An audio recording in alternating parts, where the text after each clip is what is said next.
അസ്സലാമു അലൈക്കും വറഹ്മത്തുള്ളാഹി വബറകാതുഹു. പ്രിയപ്പെട്ടവരെ, നമ്മൾ പലപ്പോഴും പുറമോടി കണ്ട് മനുഷ്യനെ വിലയിരുത്താറുണ്ട്. ഇവൻ സ്വർഗത്തിൽ പോകും, അവൻ നരകത്തിലാണ് പോവുക എന്ന് നമ്മൾ അങ്ങട് വിധിയെഴുതും. എന്നാൽ അള്ളാഹുവിൻ്റെ അടുക്കൽ ആരുടെ സ്ഥാനമാണ് വലുതെന്ന് ആർക്കും അറിയില്ല. മതപണ്ഡിതനായ ഒരു സുഹൃത്തിൻ്റെയും നാട്ടുകാർ മുഴുവൻ എഴുതിത്തള്ളിയ വഴിതെറ്റിയ മറ്റൊരു സുഹൃത്തിൻ്റെയും അവരുടെ ജീവിതം മാറ്റിമറിച്ച ഒരു ഉസ്താദിൻ്റെയും യഥാർത്ഥ അനുഭവമാണിത്. നമ്മുടെ ഈമാനും വിശ്വാസവും ഒന്ന് പുനഃപരിശോധിക്കാൻ ഈയൊരു സംഭവം നമ്മെ നിർബന്ധിക്കും. നമുക്ക് ആ സംഭവത്തിലേക്ക് പോകാം. രണ്ട് ബാല്യകാല സുഹൃത്തുക്കൾ, നമുക്കവരെ അബ്ദുള്ള എന്നും ഹാരിസ് എന്നും വിളിക്കാം. ഒരേ നാട്ടിൽ, ഒരേ സ്കൂളിൽ, ഒരേ മദ്രസയിൽ കളിച്ചും പഠിച്ചും വളർന്നവർ. 7ാം ക്ലാസ് കഴിഞ്ഞപ്പോൾ അവരുടെ ജീവിത വഴികൾ രണ്ടായി പിരിഞ്ഞു. അബ്ദുള്ളയുടെ വീട്ടിലെ സാമ്പത്തിക പ്രയാസങ്ങൾ കാരണം അവനെ മതപഠനത്തിനായി പള്ളി ദർസിലേക്ക് അയച്ചു. അവൻ ദീനിൻ്റെ വഴിയിലൂടെ സഞ്ചരിച്ച് നാട്ടുകാർ ബഹുമാനിക്കുന്ന ആദരിക്കുന്ന ഒരു വലിയ ഉസ്താദായി മാറി. എന്നാൽ ഹാരിസിൻ്റെ വീട്ടുകാർ അവനെ ഭൗതിക വിദ്യാഭ്യാസം ചെയ്യിക്കാനായിരുന്നു താല്പര്യം കാണിച്ചത്. അവൻ 10ാം ക്ലാസ്സും ഡിഗ്രിയും കഴിഞ്ഞ് ഗൾഫിലേക്ക് പോയി. പക്ഷേ പ്രവാസലോകം അവനെ മാറ്റിയത് മറ്റൊരു രീതിയിലായിരുന്നു. ലഹരിയുടെയും അധാർമികതയുടെയും ലോകത്തേക്ക് അവൻ വഴുതി വീണു. വിവാഹം കഴിഞ്ഞിട്ടും അവൻ്റെ സ്വഭാവത്തിന് മാറ്റമുണ്ടായില്ല.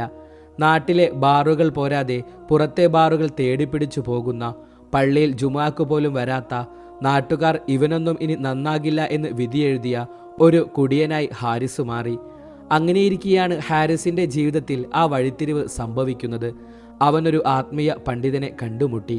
ആത്മീയതയുടെ വെളിച്ചം ലഭിച്ച ആ ഗുരുവിൻ്റെ സാമീപ്യം ഹാരിസിനെ വല്ലാതെ ആകർഷിച്ചു. ഉപദേശങ്ങളെക്കാൾ ആ ഗുരുവിൻ്റെ സ്നേഹമായിരുന്നു അവനെ കീഴ്പ്പെടുത്തിയത്. പതിയെ പതിയെ അത്ഭുതങ്ങൾ സംഭവിച്ചു. മദ്യവും MDMA പോലുള്ള മാരക ലഹരികളും അവൻ ഉപേക്ഷിച്ചു. അവനൊരു നല്ല മനുഷ്യനായി മാറി. കുടുംബത്തോടും ഭാര്യയോടും സ്നേഹത്തോടെ പെരുമാറാൻ തുടങ്ങി. ബിസിനസ്സിൽ ശ്രദ്ധ കേന്ദ്രീകരിച്ചു. ഹാരിസിൻ്റെ ഈ മാറ്റം കണ്ട് വീട്ടുകാർ പോലും അത്ഭുതപ്പെട്ടുപോയി. എന്നാൽ ഈ മാറ്റം സുഹൃത്തായ അബ്ദുള്ള ഉസ്താദിന് അത്ര രസിച്ചില്ല. ഉസ്താദ് വിധിയെഴുതി, ഇത് ശരിയല്ല, അവൻ ചെന്നുപെട്ടിരിക്കുന്നത് ഏതോ കള്ളൻ്റെയും വ്യാജൻ്റെയും അടുത്താണ്. അവിടെ ജിന്നും ഷെയ്ത്താനുമാണ് ഉള്ളത്. ഉസ്താദ് ഹാരിസിനെ വിളിച്ച് ഉപദേശിച്ചു, നീ ആ പോക്ക് നിർത്തണം, അത് അപകടമാണ്. ഇതിനിടയിൽ ഹാരിസിൻ്റെ ജീവിതത്തിൽ വലിയ പരീക്ഷണങ്ങൾ വന്നു. ബിസിനസ് തകർന്നു. പൊന്നുമക്കൾക്ക് മാരകമായ രോഗം പിടിപെട്ടു.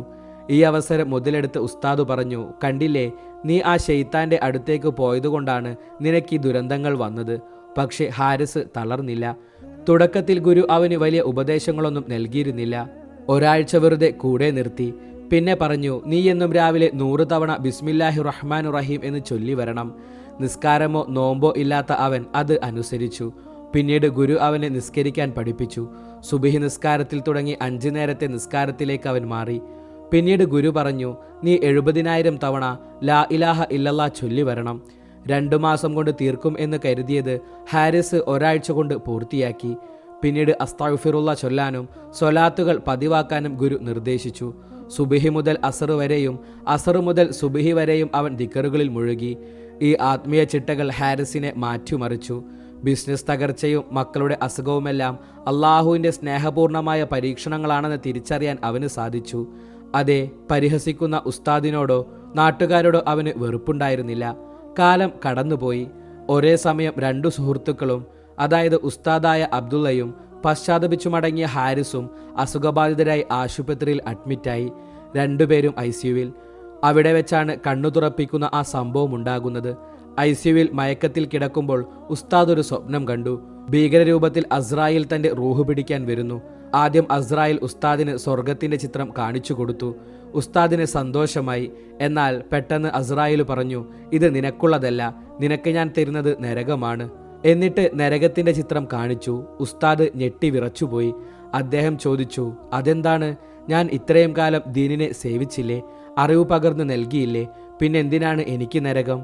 അപ്പോൾ മറുപടി വന്നു, നീ പഠിപ്പിച്ചതൊക്കെ ശരി തന്നെ, പക്ഷേ അള്ളാഹുവിൻ്റെ ഹബീബായ മുത്തുനബി സ്വല്ലല്ലാഹു അലൈഹി വസല്ലമ തങ്ങൾ സ്നേഹിക്കുന്ന ഔലിയാക്കളെയും മഹാന്മാരെയും കുറിച്ച് നീ കള്ളത്തരങ്ങൾ പറഞ്ഞില്ലേ? നിനക്ക് കാര്യങ്ങൾ ബോധ്യപ്പെട്ടില്ലെങ്കിൽ നീ മിണ്ടാതിരിക്കണമായിരുന്നു.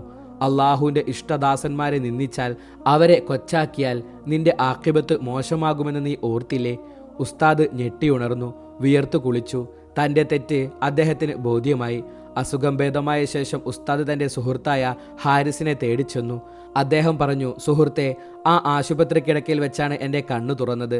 ആരെയും നിസാരപ്പെടുത്തരുതെന്നും മഹാന്മാരായ ആളുകളെക്കുറിച്ച് അറിവില്ലാതെ മോശം പറയരുതെന്നും ഞാൻ പഠിച്ചു. നമ്മൾ കാണുന്ന കാഴ്ചക്കും അപ്പുറം മറ്റൊരു സത്യമുണ്ട്. എനിക്ക് നിന്റെ ആ ഗുരുവിനെ ഒന്ന് കാണണം. അങ്ങനെ അഹങ്കാരം വെടിഞ്ഞ് ആ ഉസ്താദ് ഗുരുവിനെ കാണാൻ പോയി. പ്രിയപ്പെട്ടവരെ, ഈ സംഭവം നമ്മെ പഠിപ്പിക്കുന്നത് വലിയൊരു പാഠമാണ്. ഒരാളുടെ വേഷമോ ഭൂതകാലമോ നോക്കി അയാളെ വിധിക്കാൻ നമ്മൾ ആളല്ല. ആരുടെ കൽബിലാണ് ഈമാൻ ഉള്ളതെന്ന് അള്ളാഹുവിന് മാത്രമേ അറിയൂ. അള്ളാഹുവിൻ്റെ ഔലിയാക്കളെയും മഹാന്മാരെയും വിമർശിക്കാനും പരിഹസിക്കാനും നിൽക്കുമ്പോൾ അത് നമ്മുടെ ആക്കിബത്ത് മോശമാക്കാൻ കാരണമായേക്കാം എന്ന് നാം ഭയപ്പെടണം. അഹങ്കാരം വെടിഞ്ഞ് എല്ലാവരെയും സ്നേഹിക്കാനും ബഹുമാനിക്കാനും സാധിക്കണം. റബ്ബേ, അറിഞ്ഞും അറിയാതെയും ഞങ്ങൾ ചെയ്തുപോയ പാപങ്ങൾ നീ പുറത്തു തരണമേ. നിന്റെ ഔലിയാക്കളെയും മഹാന്മാരെയും സ്നേഹിക്കാനും ആദരിക്കാനും ഞങ്ങൾക്ക് നീ തൗഫീക്ക് നൽകണമേ. അവരെ വെറുക്കുന്ന, അവരെക്കുറിച്ച് മോശം പറയുന്ന അവസ്ഥയിൽ നിന്ന് ഞങ്ങളെ നീ കാത്തുരക്ഷിക്കണമേ. ഞങ്ങളുടെ അന്ത്യം നീ നന്നാക്കി തരണമേ. ഈമാനോടുകൂടി പുഞ്ചിരിച്ചുകൊണ്ട് ലാ ഇലാഹ ഇല്ലല്ലാ എന്ന് പറഞ്ഞുകൊണ്ട് മരിക്കാൻ ഞങ്ങൾക്ക് നീ ഭാഗ്യം നൽകണേ. ആമീൻ. ഈ വീഡിയോ നിങ്ങളിലേക്കെത്താൻ കാരണമായവർക്ക് വേണ്ടി പ്രത്യേകം ദുആ ചെയ്യണം എന്ന് ഓർമ്മപ്പെടുത്തി. ഇൻഷാ അല്ലാഹ് മറ്റൊരു വീഡിയോയുമായി നമുക്ക് പിന്നീട് കാണാം. ദുആ വസിയത്തോടെ. അസ്സലാമു അലൈക്കും വറഹ്മത്തുള്ളാഹി തആല വബറകാതുഹു.